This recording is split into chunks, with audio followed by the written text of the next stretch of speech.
Representative Annie Kuster was one of the members trapped in the House gallery when the insurrectionists breached the Capitol a year ago today, January 6th. She's been very open about sharing her personal experience with PTSD and trauma, feels strongly about sharing this story. So the events of that day are not whitewashed compared to a tourist visit. The description's chilling. Trapped in the gallery of the House, occupying balcony seats off limits to the public because of COVID. Roughly 36 House Democrats were the last ones to leave the chamber on January 6th. As danger neared and the rioters were trying to break down the doors, they called their families, some to say goodbye. They scrambled for makeshift weapons, mentally prepared themselves to fight. Many thought they might die. Representative Annie Kuster joins us now. Representative, good morning. You were terrific on CNN this morning, by the way. Thank you, Stephanie. Good morning. Great to be with you. From the great state of New Hampshire, I neglected to say. Yeah, it's where my dad was born. Yep. Terrific. Yeah. Well, hey, Representative, I was just reading a horrible story. I don't know if you saw it in Daily Beast. People close to Trump talking about how he is openly mocked and made fun of, and in some cases impersonated lawmakers, police officers that were traumatized by January 6th. And I think a word we don't use enough is sociopath when we're describing the former president. But what you went through was very, very real. Can you talk to us about it? Sure, absolutely. And Stephanie, one of the things I've learned new information since that day, obviously seeing the video, the vehemence, the violence of that crowd just surging forward. But what I've learned, and you're right, I was with the group in the gallery, the members, we were witnessing the proceedings, and then we got locked into the gallery because the crowd had breached the Capitol and was surging through. They told us they're coming through Statutory Hall. Tear gas has been used. You've got to put on a hood for tear gas, and then make our way across the gallery, ducking under railings, the police saying, run, run, run, run, run, run, and then scrambling. When I crossed the third floor hallway, a policeman grabbed me and said, I'm going to get you in an elevator. I now understand that crowd, the mob of domestic terrorists, was surging into that hallway that I was in, maybe 40 or 50 feet away. And I think about it today. I think about what could have happened. They had bear spray. They had weapons. They had zip ties. We could have been kidnapped. We could have been killed. And if members of Congress had died that day, we would not have been able to go back into the chamber that very night and vote at 3:30 in the morning to certify the election so that the American people could wake up to a democracy with a lawfully elected president and vice president. I mean, Representative, that's what I think about, and that's the message today. Yeah, Representative, isn't that chilling that when we keep saying what was the president doing in those 187 minutes, he was waiting to see if it worked. I mean, absolutely. There isn't any other way to. And I had colleagues that called and texted the next day apologizing that it did not work. So my own colleagues on the Republican side, not all of them obviously, but certain ones, were part of the insurrection, and they were disappointed that it was not successful. And this, by the way, this thing you just mentioned is so chilling about the elevator. You said when your group reached the hallway, a group of riders was rushing toward them. We ducked into the elevator, you were quoted as saying, and I said to this incredible policeman, I said, oh my God, what if the elevator door is open and they kill us? I will never forget this moment. He said, ma'am, I'm here to protect you. And he was there to protect our democracy. And these are It was just extraordinary. He put his hands out to block the door. And he said, ma'am, I am here to protect you. And again, it's not just me personally. I'm emblematic or symbolic of the democracy. And he got us down to the sub-basement. We ran down an escalator and ran through the tunnel under the Capitol. We thought we were being chased. Yeah. And running toward us were Capitol Police with their guns drawn, rushing to the Capitol to try to quell the mob. And right behind me, there were still 24 members still trapped, and they had to lock the door. Jason Crow, my colleague, who's a former Army Ranger, heard the commotion in the hall and realized that they would not make it across the hallway. And he commanded the police officer lock that door. And those are those iconic photos that you've seen. 8.5 minutes it took for the riot squad to subdue the rioters in the hallway. And when my colleagues came out and crossed over to a different staircase, those insurrectionists were sprawled out on the floor with guns to their heads. I mean, it was a scene of combat that you can't even imagine in the halls of Congress. Congresswoman, I remember millions of us, I was one of millions of it, watching with our mouths agape a year ago that our Capitol was under attack. For you to be in there, I can't even imagine. It's described in this same article, Congresswoman, when you made it home 2 days later, you watched hours of the video from the insurrection and only compounded the trauma for you. You said, I remember my husband coming in, I was just sobbing, and he was holding me saying, I don't know if this is the best thing for you to see. And you just said we have to acknowledge the reality of what happened that day. And what's challenging for us is that we're both victims and witnesses to the crime on our country. I mean, does it still traumatize you? Does it traumatize you still watching it a year later? Yeah, this week was tough, I'll tell you that. And, you asked the question of what was the personal impact. I was not entirely familiar with post-traumatic stress, which is what I had last winter.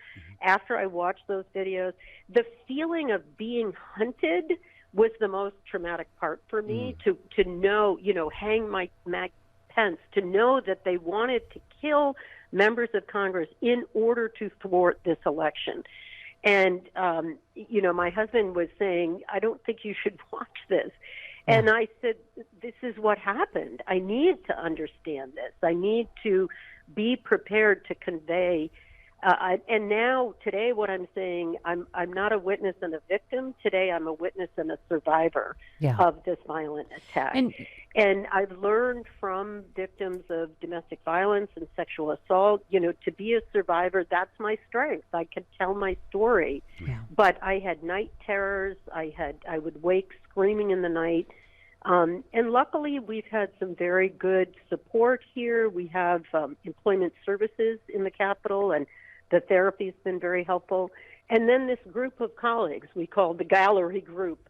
And we've stayed in touch with each other. We've done therapy together as a group on Zoom, and we've continued to support each other for the past year, and particularly this week. Yeah, I saw that. I was reading that part of the article too. I love that you have a text message change that started that day, right? That you've kept up, as you say, therapy sessions, potluck gatherings, the Gallery Group you've dubbed yourselves, and you talk about your struggles being exacerbated by the raw tensions on Capitol Hill and the increasing number of death threats. Others said they were more traumatized by the growing tendency among Republican lawmakers and some in the public to downplay or ignore the violence than they were by the attack itself. You and I, before the interview here, just talked about both sides do it coverage, which is driving me insane. This was so Republican Trump support. There are members of your caucus that talked about going to the Republican side because if there was a shooter, they thought they'd be less likely to open fire on the Republican side because they were Trump supporters. Right? Right, exactly. And Jamie Raskin covers that in his new book. You mentioned this. I've had difficulty as well in the past year because of COVID-19, and the same misinformation that's happening about our elections and our democracy is threatening our public health. And my own colleagues refuse to wear masks in the Capitol. And I get on an elevator, and even recently after Omicron, I would say, we're headed to vote, and a colleague tried to get on. I put my hand out. I said, I've had an exposure to COVID. And he just jumped right on the elevator. He said, oh, no problem. I'm like, yeah, it's a problem. You are misinformed. Well, that was what is so difficult. That day in the Capitol, you were forced to be, locked in with a bunch of Republicans that wouldn't wear masks. I mean, it's all terrorism. I keep saying that. It's all terrorism. Yeah. And I spoke about that last year, the threat from within and the threat from without. We spent 5 hours locked in a room with 200 members of Congress, half of them Republicans, half of them not wearing masks. And at first I thought I was sitting next to a guy, and I said, oh, you don't have a mask? And I reached in my purse. I said, here, I've got extras. And he literally said to me, I can't breathe. Now, he had to choose that choice of words. I mean, it was so offensive. Yeah. So, Representative, It's very frustrating. What was your reaction to Merrick Garland's speech? Were you heartened? Or did you hear enough? What did you think? Yeah, I mean, I think what's important, what I'm very heartened by is the bipartisan January 6th commission. And I'll say this, I don't agree with Liz Cheney on very much at all of public policy, but I think she's an American hero right now to be standing up and speaking truth and speaking her truth. She announced last week on national television that they've interviewed over 300 witnesses, that they have an eyewitness to the President of the United States taking more than 3 hours to respond, to send the National Guard to quell the insurrection at the Capitol. And you have to wonder, what was his intention? Did he want it to be successful? And I think we know the answer to that. So I think, look, Merrick Garland is, the Justice Department has already taken criminal action against 700 people. They have several more, 100 more that I expect by the end. I think we'll have charges over, 1,000 people. And some of them, as they're getting to the more serious cases now, are, 5-year jail terms.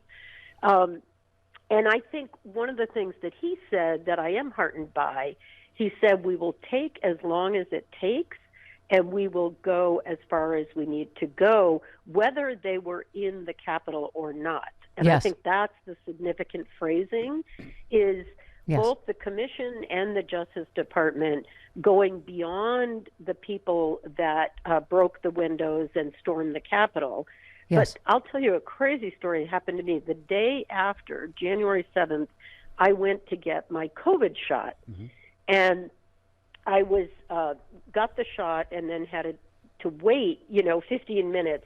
And honestly, it was a surreal scene. I'm waiting with Bernie Sanders, Elizabeth Warren, and 2 Southern Republican Caucasian males.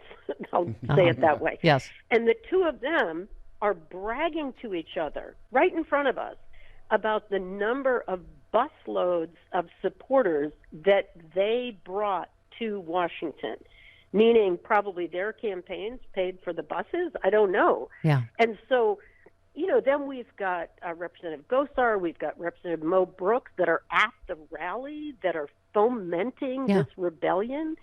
So, and also members of Congress, my colleagues who were giving tours of the Capitol. Yes. What was that all about in the days leading up Speaking to it? of your PTSD, so I think there's a lot more for us to learn. Yeah, speaking of your PTSD, Congresswoman, what it feels like to serve every day with these people that were a part of this. And I think you make a good point that January 6th was just the Plan B Hail Mary part of this whole coup, and I hope you're right that Merrick Garland gets to the bottom and the top of all of this. Yeah, and look, I actually grew up in a Republican family, very liberal. Me too. They were pro-choice Republicans. Go figure. We don't even have those anymore. And now I represent a very purple district. So I'm known for working in a very bipartisan way, and I've got a bipartisan commission on addiction and another one on sexual assault. What I do and what I've told my team here, we have one simple rule since January 6th. We will work with any member of Congress who recognizes the lawful election of Joe Biden as the President of the United States.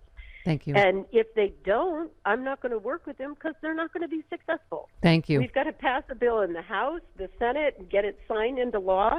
And if they're not serious about our democracy, then I'm not going to engage in waste my time with them. Thank you. It's your first time on the show, so maybe you don't know. My dad ran with Barry Goldwater in 1964, so I also come from a very Republican family. But he also was a prosecutor. In New Hampshire. He probably campaigned in New Hampshire. He probably did. Yes, it was one of the, I don't know, was not one of the 6 states they won. But hey, the point is, Congresswoman, he also was a prosecutor at Nuremberg, and he knew what fascism was, as Jamie Raskin just said before we went to interview you. So listen. Jamie's been so eloquent about that. Yeah. That's the thread. Yeah. The F word, as you say, that's the thread. And can I just say, this is the worst thing about this entire period. It has made you love Liz Cheney and me love Karl Rove, who just wrote blistering op-ed But I mean, it's just there's so few of them, Congresswoman. You're right. He just penned a blistering op-ed in which he asked his fellow Republicans how they would have reacted if liberals stormed the Capitol when Trump was being certified in 2016. He said, on the anniversary of January 6th, I'm addressing squarely those Republicans who for a year have excused the actions of the rioters who stormed the Capitol, disrupted Congress as it received the Electoral College's results, and violently attempted to overturn the election.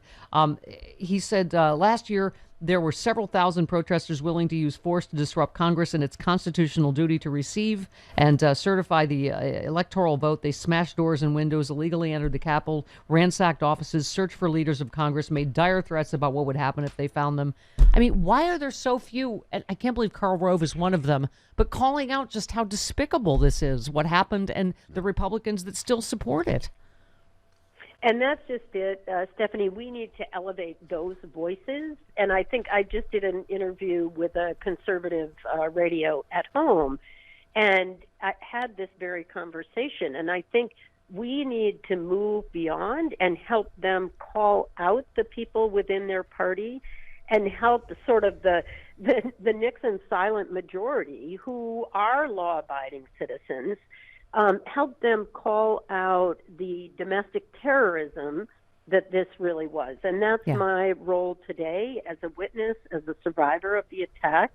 Tell the truth, tell truth to power, be authentic, and make sure that rational Republicans and independents step up and stand up, and that all of us, Democrats, independents, Republicans, are vigilant about protecting our democracy every single day. Because we do live in the land of the free and the brave and justice for all. And we want to continue that. I want that for my children and my grandchildren. Hang on. I have to give you rock star cheers. Hang on. Donald Trump. Hang on. I need to give you really big cheers for that. from the tiny yet mighty state of New Hampshire, Representative Annie Kuster. Representative, come back anytime. Thanks so much for speaking out on such an important day. Okay. Great to be with you. Thanks. Be safe. You too. Stay well with you. Thanks. Be safe. You too. Stay well. All right.